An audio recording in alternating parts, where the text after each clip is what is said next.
오늘의 주요 뉴스입니다. 헬로윈데이를 맞아 유흥과 인파가 몰릴 것으로 예상돼 코로나19 방역에 비상이 걸렸습니다. 서울과 부산에서는 주요 클럽이 잦은 휴업하자 사람들이 술집으로 몰리는 풍선 효과도 나타났습니다. 독감 백신 불안이 가시지 않은 가운데 치료제인 타미플루로 이상행동 유발 등 부작용 신고가 최근 10년 새 2,300여 건에 이르는 것으로 확인됐습니다. 검사들의 집단 반발 움직임에 침묵하던 추미애 장관이 오늘 오후 이 정도인지 몰랐다며 불편한 심정을 드러냈습니다. 집단 반발에는 현 검사뿐 아니라 부장검사들도 상당수 동참한 것으로 파악됐습니다. 오늘 새벽 충남 태안 앞바다에서 낚싯배가 해상 교각과 충돌해 3명이 숨지고 19명이 다쳤습니다. 동트기 전에 낚시 지점으로 서둘러 이동하려다 사고가 난 것으로 추정됩니다.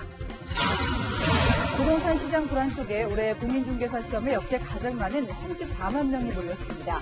응시생 10명 중 6명은 3040 세대였습니다. 그들이 시험장으로 몰린 사연을 들어봤습니다.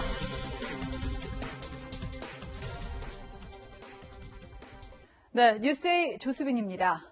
10월 마지막 날이자 할로윈데이입니다. 오늘 서울 이태원에는 젊은이들이 모여들고 있습니다. 미국에서는 크리스마스 다음으로 떠들썩한 명절인데요. 이제는 국내에서도 즐기는 사람이 많아서 어제 저녁부터 할로윈 분장을 한 인파가 몰리는 겁니다. 문제는 방역입니다. 취재기자가 이태원에 나가 있습니다. 김재혁 기자, 지금 상황 어떻습니까? 네, 저녁 시간이 되면서 길거리가 북적이기 시작했습니다. 사람들이 들어오는 길목 두 곳에는 방역 게이트가 설치되어 있는데요. QR코드를 찍고 체온을 잰 뒤 문 안쪽으로 들어가면 소독액이 분사됩니다. 서울 용산구청은 이번 주말까지 특별 방역 게이트를 운영해 방역에 허점이 없도록 할 계획입니다. 대부분의 시민들은 헬로윈 분장을 하고도 마스크를 쓰는 등 방역 수칙을 잘 지키고 있는데요. 하지만 마스크를 벗은 채 모여서 대화를 나누거나 담배를 피우는 모습도 보였습니다. 헬로윈은 지난 5월 이태원 클럽에서 집단 감염이 발생해 사람들의 발길이 끊긴 이후 최대 대목인데요. 업주들도 손소독과 QR코드 체크, 테이블 간격 유지 등에 신경을 쓰는 모습입니다. 이태원에서는 클럽 5곳이 모두 문을 닫았고 감성 주점 22곳도 자진 휴업에 들어갔습니다. 방역당국은 오늘 헬로윈데이가 코로나19 확산의 기폭제가 될 수 있는 만큼 대규모 행사나 모임을 자제해달라고 당부했습니다. 지금까지 서울 이태원에서 전달해드렸습니다. 네, 방금도 보셨지만 방역당국은 바짝 긴장했습니다. 어젯밤부터 방역수칙은 잘 지키는지 집중 단속하고 있는데요. 서울, 부산 유명 클럽들은 할로윈 대목을 포기하고 문을 닫았지만 문을 연 술집마다 인파가 빼곡하게 들어찬 모습이 카메라에 잡혔습니다. 걱정했던 대로입니다. 이어서 박건영 기자입니다. 헬로윈을 하루 앞둔 어젯밤 서울 이태원 거리는 분장을 한 시민들로 발 디딜 틈이 없습니다. 마스크 없이 대화를 나누는 모습도 눈에 띕니다. 방역당국이 특별점검에 나선다는 사전 예고에 클럽들은 대부분 문을 닫았습니다. 그러자 시민들은 술집으로 모여들었습니다. 지하에 있는 술집에 들어서자 어깨를 맞대고 앉은 손님들이 보입니다. 테이블과 이만큼밖에 안 떨어지잖아요, 지금. 1m가 안 떨어진다고요. 옆에 테이블하고 옆에 테이블 거의 사람이 다요, 다. 가게 밖에서 다닥다닥 줄 서 있던 손님들도 단속이 시작되자 뒤늦게 간격을 띄웁니다. 마스크를 제대로 쓰지 않은 직원도 적발됐습니다. 턱스크는 안 쓰신 거랑 같으신 거 아시죠? 집합금지 2주. 설거지를 담당하는 직원께서 마스크를 미착용하셨습니다. 서울 유명 클럽이 문을 닫으면 부산 클럽에 몰릴 거란 소문이 돌자 부산시도 단속에 나섰습니다. 클럽은 문을 닫았는데 hunting포차는 예외입니다. 이럴 줄 모르고 나왔는데요. 여기가 유일하게 온 거예요. 다른 문 닫았는데 여기는 다 모이니까 이렇게. 밤사이 서울 시내 클럽과 술집 등 234곳 가운데 14곳이 방역 수칙을 어겨 적발됐습니다. 적발된 업소는 원스트라이크 아웃제가 적용돼 2주간 영업을 할 수 없습니다. 각 지방자치단체는 헬로윈 당일인 오늘 밤 점검 인원을 늘려 단속에 나설 계획입니다. 채널A 뉴스 박건영입니다. 네, 이렇게 코로나 사태가 끝나지 않은 마당에 독감까지 이중으로 유행할까 걱정스러운 계절입니다. 백신 접종이 논란거리가 됐지만 그나마 독감은 치료제가 있으니까 다행이다 이런 생각도 들죠. 그런데 보건당국 역시 독감 의심 환자에게 적극 투여하라고 권고하는 이 타미플루는 충분히 안전할까요? 부작용으로 의심되는 신고가 끊이지 않습니다. 저희 취재진이 목류병 같은 증세를 느꼈다는 사례자를 직접 만났습니다. 이다혜 기자입니다. 이 30대 남성은 지난 겨울 독감 진단을 받고 치료제인 타미플루를 처방받았습니다. 하지만 약을 복용한 뒤 이상 증세를 느꼈고 이틀 뒤 증상이 더 심해져 아내에게 자신을 감시해달라고까지 부탁했습니다. 그 TV 안에서 들어가가지고 같이 막 얘는 뭐 게임을 한 거예요. 꿈꾸는 게 아니고 이렇게 깨어있는 상태에서 그런 걸 겪은 건지를 구분이 안 되는 거예요. 다른 약이 있으면은 다른 약을 먹으라고.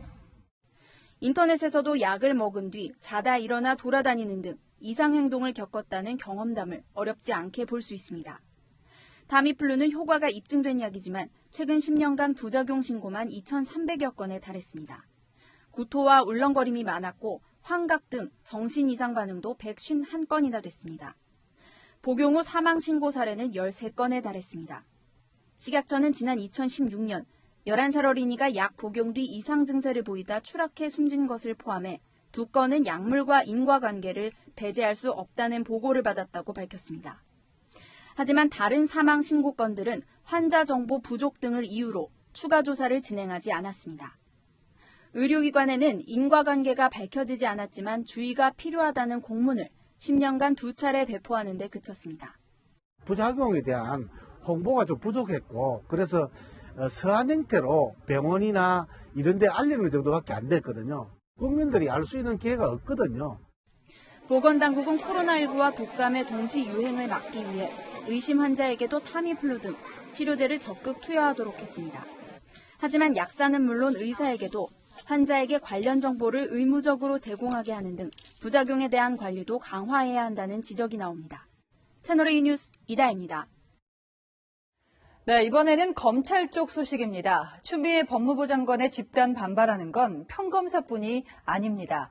중간 간부죠. 부장검사들도 상당수 동참하고 있습니다. 추미애 장관은 불편한 심기를 감추지 않았습니다. 이 정도인 줄 몰랐다며 검찰에 과를 돌렸습니다. 먼저 최주영 기자입니다. 추미애 장관이 SNS에 올린 글에 반발하는 건 평검사들만이 아니었습니다. 검찰 내부 전산망에는 수십 명의 부장검사들도 최재만 춘천지검 검사의 글에 댓글을 달며 동참하고 있습니다. 앞서 이완우 제주지검 검사가 추 장관을 향해 감찰권 남발이라고 비판한 데 대해 추 장관은 커밍아웃이라고 발언하자 최 검사는 나도 커밍아웃이라며 추 장관을 비판하는 글을 올렸습니다. 어제까지 230여 명의 검사가 최 검사의 글에 댓글을 달며 동참한 가운데 검찰 중간 간부인 부장검사들의 목소리도 잇따랐습니다. 한 재경지검 부장검사는 정치가 검찰을 덮은 상황에서 도대체 누구를 위한, 무엇을 위한 검찰개혁인지 심각한 의문이 든다고 썼습니다. 또 다른 부장검사는 장관이 겁이나 입 다물고 있는 검사로 만들어야 했냐고 반문하기도 했습니다. 추 장관은 오늘 오후 SNS를 통해 불편한 진실은 계속 이어져야 한다. 저도 이 정도인지 몰랐다고 밝혔습니다. 검사들의 움직임과 언론의 보도에 대해 불편한 심기를 드러낸 겁니다. 이런 가운데 윤석열 검찰총장은 다음 주부터 신임 부장검사와 차장검사들을 대상으로 직접 강연에 나섭니다. 검사들의 집단 반발 속에서 윤 총장이 어떤 메시지를 내놓을지 관심이 쏠립니다. 채널A 뉴스 최주현입니다. 자, 이렇게 검사들이 집단 반발을 해도요, 추미애 장관은 윤석열 총장을 계속 압박해가고 있습니다. 윤 총장 가족부터 측근 사건까지 강제 수사에 들어간 겁니다. 계속해서 조영민 기자입니다. 서울중앙지검은 그제 중부지방국세청과 영등포 세무서를 압수수색했습니다. 윤석열 검찰총장 측근으로 분류되는 윤대진 사법연수원 부원장의 친형, 윤우진 전 용산세무서장이 근무한 곳들입니다. 경찰이 지난 2013년 윤 전 서장의 뇌물수수 혐의를 기소 의견으로 검찰에 넘겼지만 검찰은 무혐의 처분을 내렸습니다. 한 말씀만 해주시죠. 이번 압수수색은 지난 19일 추미애 법무부 장관이 수사 지휘권을 발동한 뒤 이뤄진 첫 강제 수사입니다. 추 장관은 2013년 경찰이 윤 전 세무서장에게 압수수색 영장을 6차례 신청했지만 검찰이 모두 기각하는 등 사건 무마 의혹 가능성을 언급했습니다. 또 검찰은 윤 총장의 장모가 불법 요양병원 설립에 관여했다는 의혹에 대해서도 수사에 속도를 내고 있습니다. 최근 요양병원 운영자 등을 잇따라 소환해 장모가 요양병원 운영 과정에 관여했는지 확인했습니다. 윤 총장의 아내 김건희 씨의 코바나 컨텐츠 협찬 의혹 사건에 대해서는 조만간 수사팀 배당이 이뤄질 전망입니다. 앞서 한 시민단체는 코바나 컨텐츠가 지난해 6월 전시회를 열었을 때 후원사가 4곳에서 16곳으로 늘어난 과정을 수사해달라며 윤 총장 부부를 고발했습니다. 채널A 뉴스 조영민입니다. 네, 문재인 정부가 임기를 1년 반 남기고 장차관을 교체합니다. 이르면 모레 차관 5명 정도부터 바뀔 것으로 보입니다. 강병규 기자입니다. 청와대가 내각 분위기 쇄신을 위해 장차관들을 순차적으로 교체합니다. 이르면 모레 5명 안팎의 신임 차관 발표를 시작으로 10명가량의 차관을 11월에 교체합니다. 대상은 국토부, 산업부, 교육부, 보건복지부 등입니다. 여권 관계자는 차관 검증은 끝낸 상태라면서 문재인 정부의 성공적인 마무리를 위해 전문성을 갖춘 내부 인사 발탁이 많을 것이라고 밝혔습니다. 또 12월에는 5명 안팎의 장관을 바꾸는 개각도 있을 것으로 보입니다. 문재인 정부 출범 때부터 장관을 하고 있는 강경화 외교부 장관, 김현미 국토부 장관, 박능후 보건복지부 장관이 대상입니다. 서울시장 출마설이 나도는 추미애 법무부 장관과 박영선 중소벤처기업부 장관 이름도 거론되고 있습니다. 홍남기 경제부총리와 유은혜 사회부총리 겸 교육부 장관 교체 가능성도 있습니다. 개각과 함께 청와대 참모진 개편도 이뤄질 전망입니다. 노영민 대통령 비서실장, 김상조 대통령 정책실장 등이 바뀔 수 있다는 얘기가 나옵니다. 최재성 대통령 정무수석, 양정철 전 대통령 홍보기획비서관, 우윤근 전 주러 대사 등이 후임 비서실장으로 거론되고 있습니다. 채널A 뉴스 강병규입니다. 결국 방탄국회는 없었습니다. 정정순 더불어민주당 의원 8번이나 검찰이 출석하라고 요구해도 불체포 특권이 있다 보니까 꿈쩍을 안 타가요. 자진 출석했습니다. 체포 동의안에 동료 의원들이 압도적으로 찬성표를 던졌기 때문이죠. 이지은 기자입니다.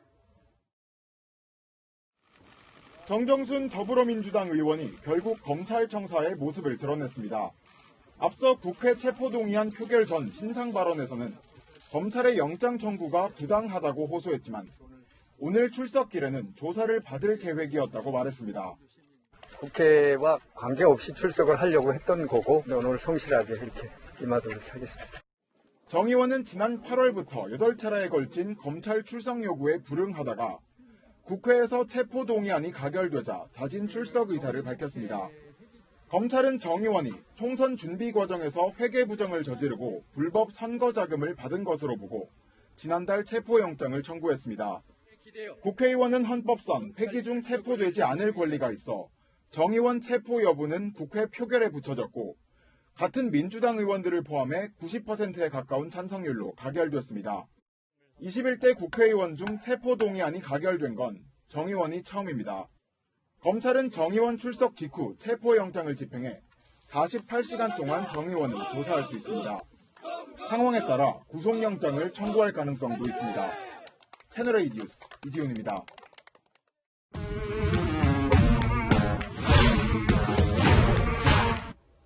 네, 열왕열왕 시작하겠습니다. 정치부 이민찬 기자 나왔습니다. 첫 번째 주제는요. 자, 이낙연 더불어민주당 대표한테 공개 질의서가 도착을 했어요. 네, 박원순 전 서울시장 성추행 의혹 사건의 피해자가 보낸 겁니다. 맞습니다. 어제 오후 상황이었는데요. 한 시민단체를 통해서 공개 질의를 했습니다. 어떤 내용인가요? 이낙연 대표의 이 발언이 발단이 됐는데요. 먼저 들어보시죠. 서울, 부산 시민과 국민 여러분께 거듭 사과드립니다. 특히 피해 여성께 마음을 다해 사과를 드립니다. 민주당에는 보궐선거의 원인을 제공했을 경우 해당 선거에 후보자를 내지 않겠다는 당원이 있는데요. 이것을 고쳐 서울시장 후보를 내기로 하면서 피해자에게 사과를 한 겁니다. 이 사과가 오히려 피해자를 불편하게 만들었던 것 같은데요. 그동안 민주당은 박 전 시장의 성추행 의혹을 인정하지 않는 듯한 행보를 보여왔었죠. 자, 그렇습니다. 지금 박원순 시장이 없는 상황이라서 좀 조심스럽지만 어쨌든 피해자 입장에서는 당원까지 고쳐가면서 서울시장 후보를 내겠다는 민주당이 반성하고 있지 않다. 이렇게 볼 수 있는 거잖아요. 네, 그래서인지 이런 질문을 던졌습니다. 피해 여성의 자신이 포함되는지, 그동안 어떤 조치를 취했는지, 재발 방지 대책을 위해 어떤 노력을 할 계획인지 등을 물었습니다. 사실 이 문제가 제기된 지 좀 시일이 지났고 계속해서 이렇게 답답함을 호소하고 있는 거잖아요. 피해 여성은. 네, 맞습니다. 그런데도 정치권에서 여전히 이걸 두고 공방을 벌이고 있죠. 그렇습니다. 어제 국회에서 열린 국가인권위원회 국정감사에서는 여야가 이 문제를 두고 공방을 벌였습니다. 신체적 접촉 사실도 조사해야 됩니다.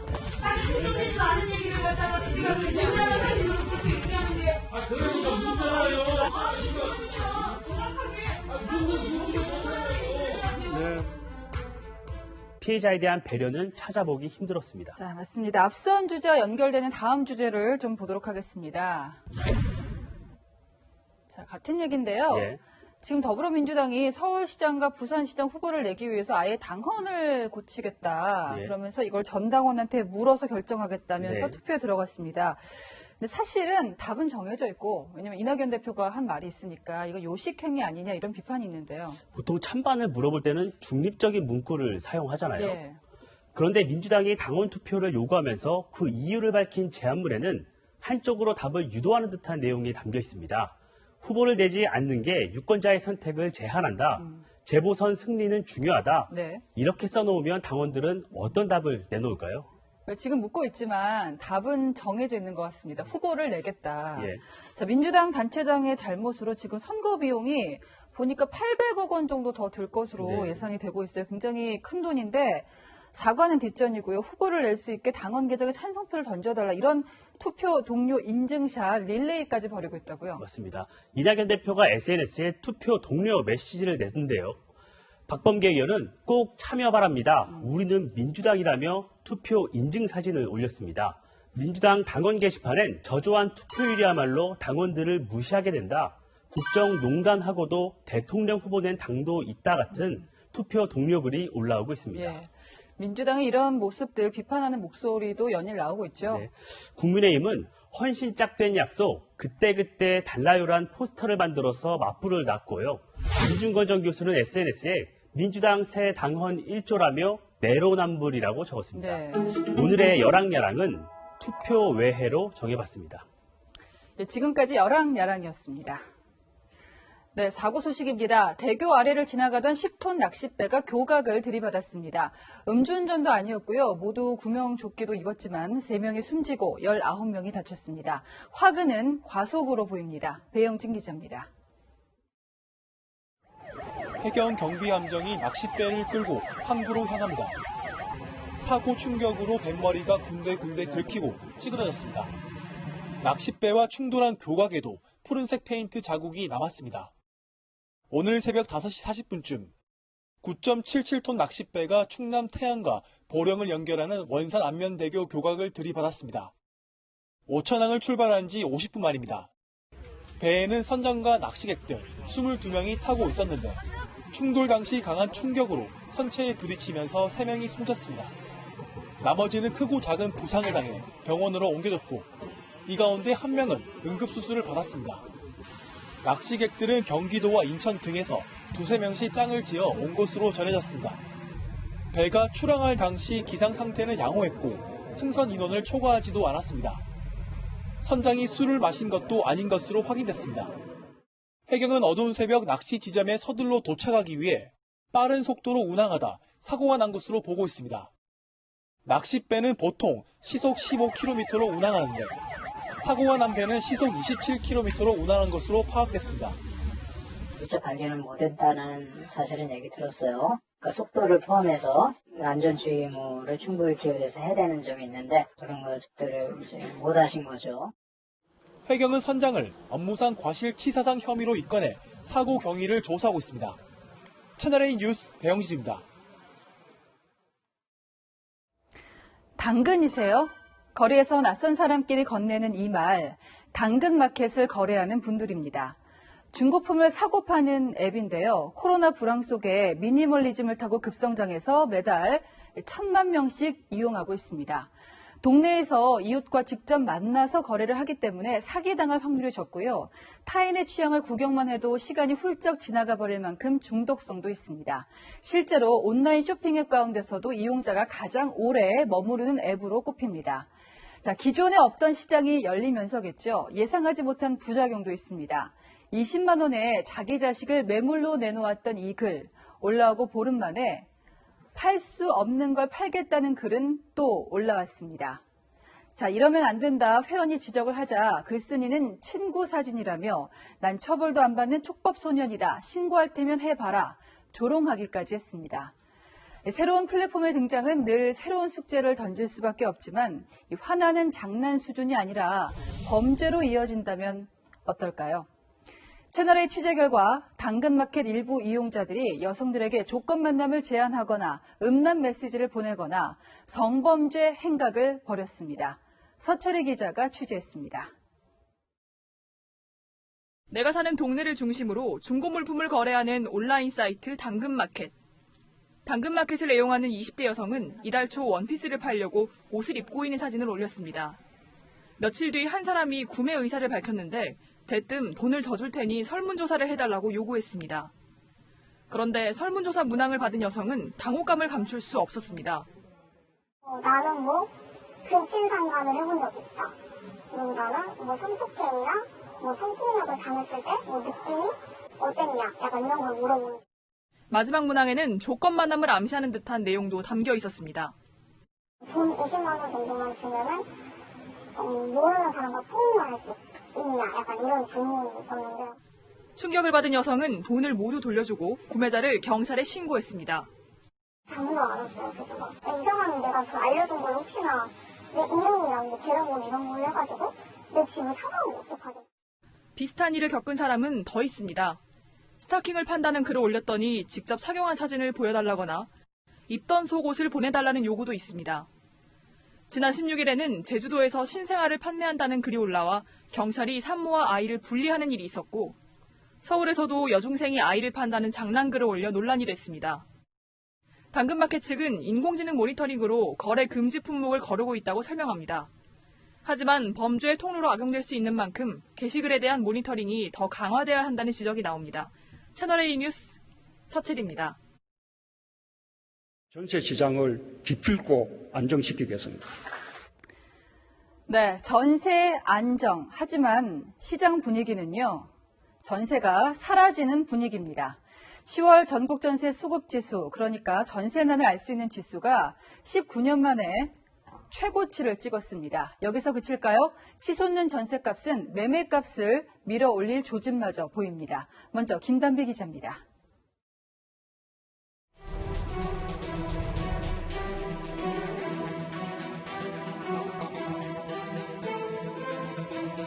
집 없는 서민의 주거 안정을 보장하는 큰 성과입니다.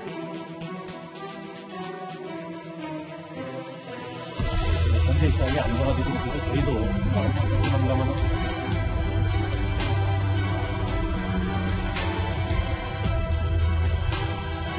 전세 시장을 기필코 안정시키겠습니다. 임대차 보호법이 시행된 지 석 달. 전세 시장은 가장 큰 타격을 받았습니다. 올 상반기까지 전세 3억 5천만 원에 거래되던 서울 노원구의 이 아파트 전세값은 지난달 4억 8천만 원으로 뛰었습니다. 그나마 있던 전세 매물도 자취를 감췄습니다. 전세 저희 사무실은 없습니다. 요즘에 전세가 거의 불문제 값이야. 실제 전세 공급 부족을 나타내는 전세 수급 지수는 집계가 시작된 2001년 이후 19년 만에 가장 높은 것으로 나타났습니다. 200에 가까울수록 전세 물량이 부족하다는 것을 의미하는데 지난 7월 임대차법 시행 이후 공급 부족 현상이 점점 더 심해진 겁니다. 공급이 없다 보니 전세값은 치솟고 전세값을 감당하느니 차라리 집을 사자는 수요로 중소형 아파트의 값까지 오르고 있습니다. 중저가 주택도 전세가 오를 수가 있습니다. 주택가격이 하락하는 시점에서는 역전세난이나 강폭연쇄의 위험성이 높아지고 있습니다. 정부도 마땅한 대책이 없다 보니 당초 이번 주 예정됐던 전월세 대책 발표를 또 미뤘습니다. 채널A 뉴스 김단비입니다. 네, 방금도 보셨지만요. 부동산 시장이라는 게 아무리 예측하기 어려워도 지금처럼 혼란스러웠던 적이 있었을까? 부동산 모르면 손해 막심이라는 조바심은 많은 사람들을 공인중개사 시험에 뛰어들게 했습니다. 오늘 치러진 시험에서는 역대 최대 인원이 몰렸습니다. 이 정도면 공인중개사 자격증이 운전면허증처럼 필수가 되는 건가 싶을 만큼 열기가 뜨거웠습니다. 박정석 기자가 응시생들을 직접 만났습니다. 지난 6월부터 공인중개사 준비 과정을 공개해온 방송인 서경석 씨가 4개월 만에 시험에 응시했습니다. 월세, 전세, 용계당연 그 과정에서 제가 맞닥뜨렸던 상황들, 잘 모르는데 그냥 뭐 그러려니 하고 그냥 넘어갔던 일들을 바로 공부하고 또 그걸 시험 보는 것이 바로 과정도 상당히 즐겁게 할 수 있겠구나 하는 생각. 배우 최정윤 씨 역시 공인중개사 도전에 나섰습니다. 오늘 오전 1년에 한 번뿐인 시험을 마친 응시생들이 쏟아져 나옵니다. 올해 응시 인원은 34만 3천 명.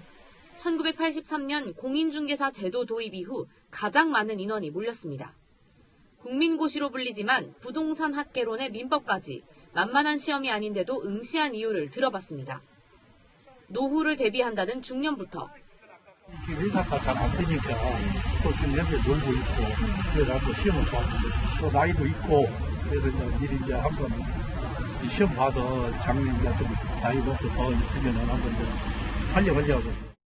요동치는 정책에 치솟는 집값까지 이 기회에 부동산을 제대로 공부하겠다며 뛰어든 사람도 있었습니다. 공부를 하면 나쁘지는 않다고 생각을 해요. 부동산 시장 돌아가는 거라든 이런 게 많이 대비되니까. 딸내미한테도 공부 한번 해봐라. 권유를 했어요. 취업난으로 20대 등 젊은 층까지 가세했습니다. 집을 사게 됐을 때 도움이 되지 않을까 싶기도 하고, 만약에 이직을 하게 된다면 이직할 때도 도움이 되지 않을까 싶고, 생각보다 젊으신 분들도 많고. 올해 응시생 가운데 40대가 가장 많았고 그 다음은 30대로 3040 세대가 10명 중 6명을 차지했습니다. 부동산이 워낙 폭등하고 이런 상황이 벌어지니까 단기적으로 또 부동산에 대한 관심이 높아져서 계속 높아질 가능성이 더 클 걸로 보입니다. 현재 개업중개사는 약 10만 명. 최근 부동산 거래량이 급감하면서 폐업마저 늘고 있지만 과열된 부동산 시장과 미래에 대한 불안감이 높은 관심을 불러왔습니다. 채널A 뉴스 박정서입니다. 김신조 사건. 북한군이 청와대를 습격하면서 뒤편 북악산 북쪽 산책로는 52년 동안이나 굳게 닫혀 있었습니다. 내일부터는 시민품으로 돌아옵니다. 전혜정 기자가 미리 보여드리겠습니다. 1968년 북한군의 청와대 기습 시도 사건으로 북악산 북측 산책로는 통제됩니다. 이번 훈련은 이제 특수훈련인데 유수라고 이제 격수를 좀 안 했습니다. 이후 52년이 지나 이 산책로가 정부의 개방 결정으로 시민의 품으로 돌아옵니다. 자하문 고개를 지나 북악 스카이웨이와 나란히 뻗은 부암동길을 걷다 보면 자물쇠로 잠긴 철문 하나가 나옵니다. 통제됐던 북악산 북측 산책로 출입구 중 한 곳인데 내일부턴 이 철문이 열립니다. 철문을 지나면 새롭게 조성된 목재 계단을 따라 4km 안팎의 산책로가 펼쳐집니다. 산책로 출입구는 이곳을 포함해 모두 4곳에 만들어졌습니다. 제1출입구를 지나 600m 정도 걸으면 쉼터가 나오는데 과거 군견 훈련장으로 사용된 곳입니다. 다시 200m를 가면 경복궁을 한눈에 담을 수 있는 청운대에 다다릅니다. 개방을 기념하기 위해 북한산 정상 100군데를 돈떠 새로 이름을 붙였습니다. 시대별로 다양한 축조 양식이 공존하는 한양 도성을 따라 산을 오르다 보면 서울이 한눈에 내려다 보이는 곡장에 이릅니다. 곡장은 주요 지점을 방어하기 위해 성벽 일부를 둥글게 돌출시킨 곳입니다. 오늘 산책로를 먼저 찾은 문재인 대통령은 청와대와 맞닿은 남측 산책로도 곧 개방하겠다고 밝혔습니다. 북측 산책로는 내일 오전 9시부터 개방되는데 안내소에서 출입표차를 받아야 합니다. 채널A 뉴스 전혜정입니다. 네, 미국은 코로나19 하루 신규 확진자가 10만 명도 넘어섰습니다. 올해 헬로윈 퍼레이드도 취소할 정도였습니다. 유럽도 꽁꽁 틀어 막았습니다. 최성 기자입니다. 집 대문에서 마당으로 연결된 원통형 관 또는 줄을 타고 과자가 전달됩니다. 헬로윈을 앞두고 아이들과 접촉을 줄이려고 어른들이 고안한 것들입니다. This way here, it just falls on that piece of wood there or whatever I put down there, and then they could just grab a bag of candy and run away with it. 밖에서 헬로윈을 즐기지 못하는 대신 집에서라도 분위기를 내려는 사람들은 적지 않습니다. Las ventas han estado aumentando cada día y hemos estado viendo que la gente ha estado definitivamente metiéndose en el espíritu de Halloween. 하지만 이런 노력에도 미국의 코로나19 신규 확진자 수는 10만 명을 넘어섰습니다. 역대 최대 규모로 누적 확진자 100만 명이 느는데 불과 2주밖에 걸리지 않았습니다. 대선을 앞두고 백악관은 경제 봉쇄는 없다고 밝혔지만 이번 주 뉴욕 증시는 지난 3월 이후 가장 큰 낙폭을 기록했습니다. 유럽도 비상입니다. 프랑스에서는 외출 사유를 적은 이동 확인서가 있어야 외출할 수 있도록 강력한 봉쇄령을 내렸지만 하루 5만 명 가까이 확진자가 나오고 있습니다. 영국도 하루 2만 명 넘는 확진자가 발생하자 병원들의 업무가 마비될 것을 우려해 전국 단위 봉쇄령을 검토하고 있습니다. 전문가들은 코로나 바이러스를 산불에 비유하며 불씨가 남아있다면 다시 발화하고 결국 그 지역을 태워버린다며 우려를 나타냈습니다. 채널A 뉴스 최선입니다. 이제 나흘 뒤면 미국 대통령이 결정됩니다. 트럼프, 바이든, 플로리다를 시작으로 연일 같은 지역에서 격돌하고 있습니다.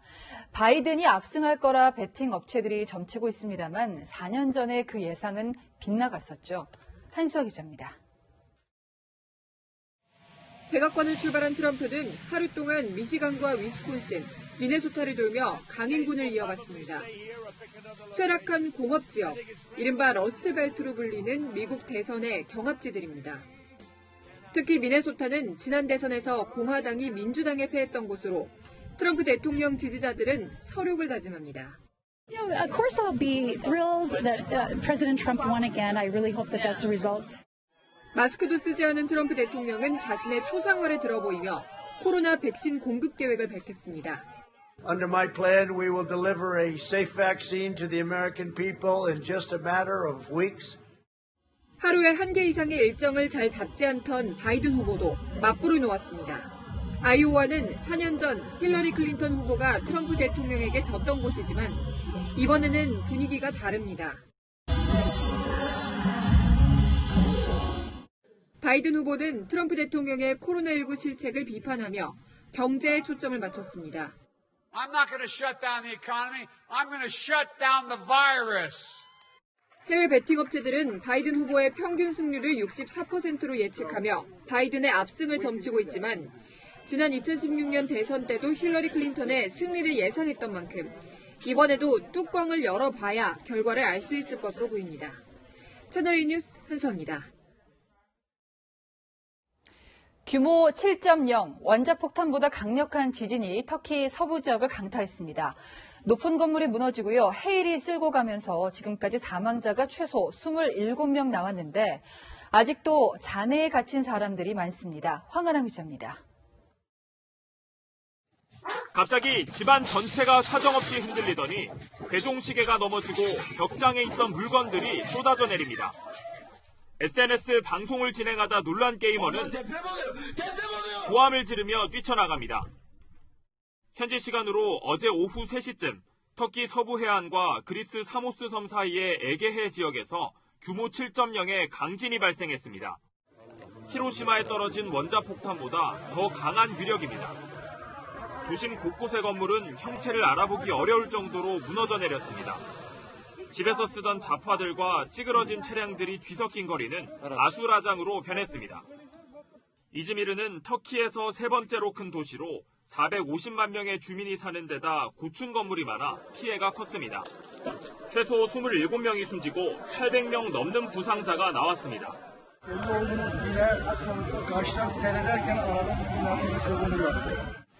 바닷물이 허리까지 차오르며 건물 1층이 대부분 잠겼습니다.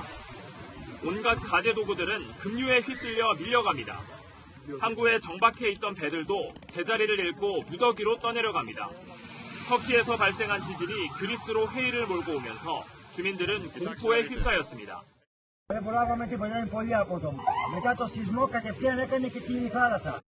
지진에 쓰나미까지 겹치면서 인명 피해는 더 늘어날 걸로 보입니다. 채널A 뉴스 황하남입니다.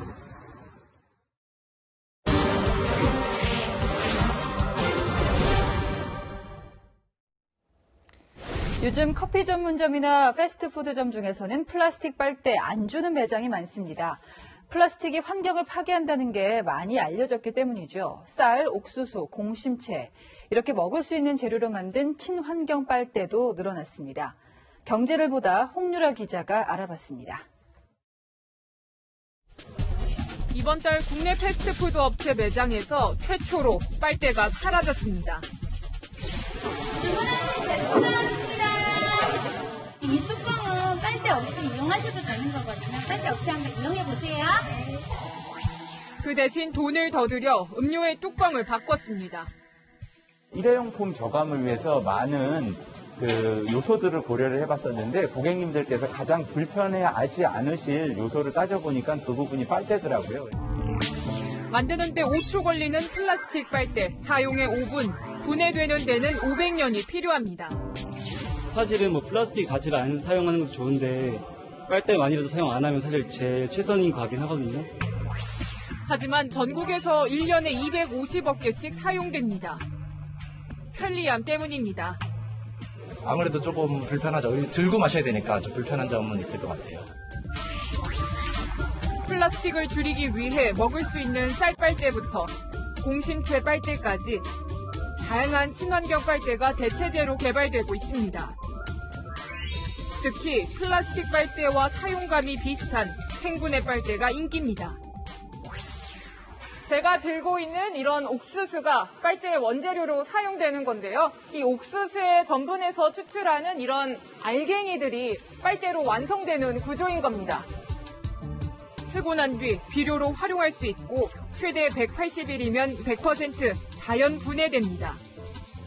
판매량도 껑충 뛰었습니다.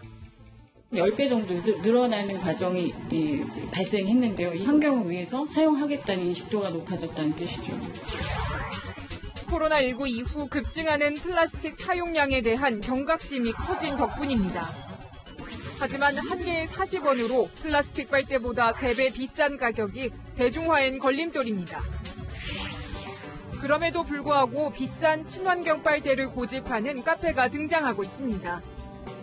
가게에 놓인 환경 실천 선언에서 그 이유를 짐작할 수 있습니다. 이거는 6개월 정도면 분해가 돼서 그런 장기적인 걸 생각하면 생분해 빨대를 안 쓸 수가 없어요. 재활용 가능한 스테인리스와 강화유리, 실리콘 빨대 등을 판매하며 어느덧 친환경 빨대 전문가가 됐습니다. 딱딱한 이빨에 닿는 감촉을 싫어하시는 분은 이걸 더 좋아하시더라고요. 친환경 빨대 이용자가 늘어 대량 생산에 들어가면 플라스틱 빨대와 유사한 가격으로 생산이 가능해질 거란 기대도 관련 업계에서 나옵니다. 경제를 보다 홍밀합니다. 배구도 드디어 오늘부터 손님을 받았습니다. 김연경 선수가 뛰는 경기는 티켓이 단 5분 만에 매진됐는데요. 현장 분위기도 짜릿했습니다. 염정원 기자입니다. 배구장에 모처럼 팬들의 함성이 울려 퍼졌습니다. 오늘부터 배구도 관중 입장이 허용된 겁니다. 소독과 발열 체크, QR 체크인을 거쳐 입장한 팬들은 설렘을 감추지 못했습니다. 작년에 오고서 처음 온 것 같아요. 네, 엄청 많이 기다렸는데 사실 김연경 선수 보러 왔어가지고 그래서 오늘 꼭 경기 잘 봤으면 좋겠어요. 경기 전 몸을 푸는 선수들도 표정이 한층 밝아 보였습니다. 특히 오늘 경기엔 김연경을 직접 보려는 팬들이 몰리면서 예매 5분 만에 전석 매진됐습니다. 표를 구하지 못한 팬들은 중고 사이트로 몰려들었습니다. 관중들이 경기장에 입장한 건 지난 시즌 이후 무려 8개월 만입니다. 관중들은 이렇게 거리 두기를 철저하게 지키면서 피켓을 들고 그동안 하지 못했던 열띤 응원을 펼치고 있습니다. 랜선 응원해서 그것도 참여하고 했거든요. 그래서 그런 것도 좋지만 와서 응원하는 게 더 좋은 것 같아요. 팬들의 함성 속에 극적인 승부가 펼쳐졌습니다. 흥국생명은 초반 2세트를 먼저 내주고 끌려갔지만 마던니 김연경의 활약으로 3세트를 모두 따내며 역전승을 거뒀습니다. 또 어제도 설레는 마음으로 잠자리에 들었던 것 같고요. 또 어려운 경기였는데 팬들이 계셔서 이렇게 힘을 내서 저희가 역전승으로 이길 수 있어서 너무 좋았던 것 같습니다. 팬들의 함성과 진땀 승부로 코트가 모처럼 달아올랐습니다. 채널A 뉴스 염정원입니다. 11월의 첫날인 내일 전국 대부분 지역에 가을비 소식이 있습니다. 내일 새벽 수도권과 영서 북부에 비가 내리기 시작해 아침에는 중부와 호남 또 경북 내륙으로 비가 확대될 텐데요. 이 비는 내일 밤이면 대부분 그치겠지만 일부 남부지방은 모레 새벽까지 비가 이어지는 곳이 있겠습니다. 비의 양은 5에서 20mm 정도로 많지는 않겠습니다. 이 비가 그친 뒤에는 갈수록 날이 추워질 텐데요. 특히 다음 주 수요일 서울의 아침 기온 0도까지 뚝 떨어지면서 초겨울 추위가 찾아올 전망입니다. 미리 두툼한 겉옷 꺼내놓으시길 바랍니다. 내일 전국이 흐린 가운데 국외미세먼지가 유입되면서 오후에 중부지방의 공기질이 좋지 못하겠습니다. 내일 서울의 아침 기온 12도, 대구는 9도로 출발하고요. 한낮에 서울은 15도, 부산은 20도에 머물면서 종일 서늘하겠습니다. 날씨였습니다. 네, 시청해주신 여러분 고맙습니다. 내일도 뉴스입니다.